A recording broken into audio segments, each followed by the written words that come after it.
Welcome to JVR Industries. Today we're going to cover how to replace your inline vacuum filter on your JVR Vac100.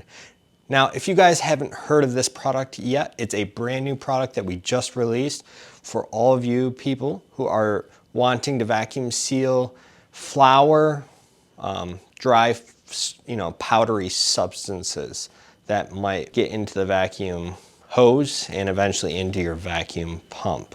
So to prevent that from happening, we are selling this inline vacuum filter. So stay tuned. I'm going to quickly walk through how to replace it. It's actually a very simple process.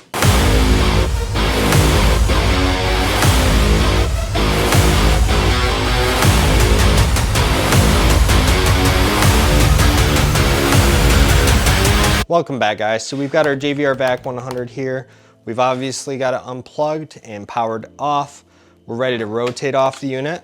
If you've got those Velcro feet that you were supplied, you should be able to just pop those on the feet and not smear up your counters.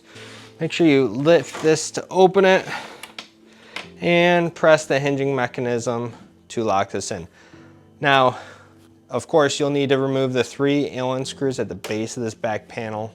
You don't need to remove all 5, just the bottom 3mm Allen screws, and you'll just need a 3mm Allen key to do that. Okay, and if you bought your inline vacuum filter, which is 100-92 is the part number, you're gonna grab your scissors and just cut that out of that pouch. Now that that is out, you will just need to grab the hose that's running from your valve assembly into your inlet check valve on your vacuum pump. And right at between these 2 areas, I suggest cutting it. Now you could probably get away with doing scissors. I'm gonna use like strap cutters because that seems to be pretty convenient. And all you're gonna do is cut that right in half. Now you can easily install that inline vacuum filter. So all you're gonna do is feed one side of the hose on and the opposing side on. And now you are set to go. Now the only thing that watch out for is when you go to get this guy closed, you might want to cut some more hose off so that this is not in the way of your hinging mechanism. So I'm going to go ahead and do that.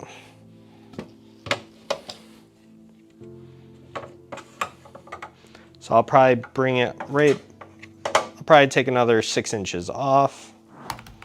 And remember, you can't get hose back, so always cut less than what you think you need. And we're gonna go ahead and cut that again. And I don't like where that's sitting, so I might take another 2 to 3 inches off the opposing side. I'm gonna grab those strap cutters again and take a little bit off, a little less than I thought I might need to take off, make my cut. Try closing this off just to do a quick test. And it's not hitting that hinge. I would feel it wouldn't drop down very well. And that is how you replace your inline vacuum filter. Thanks so much for watching on YouTube. Feel free to hit the thumbs up button if you like content like this.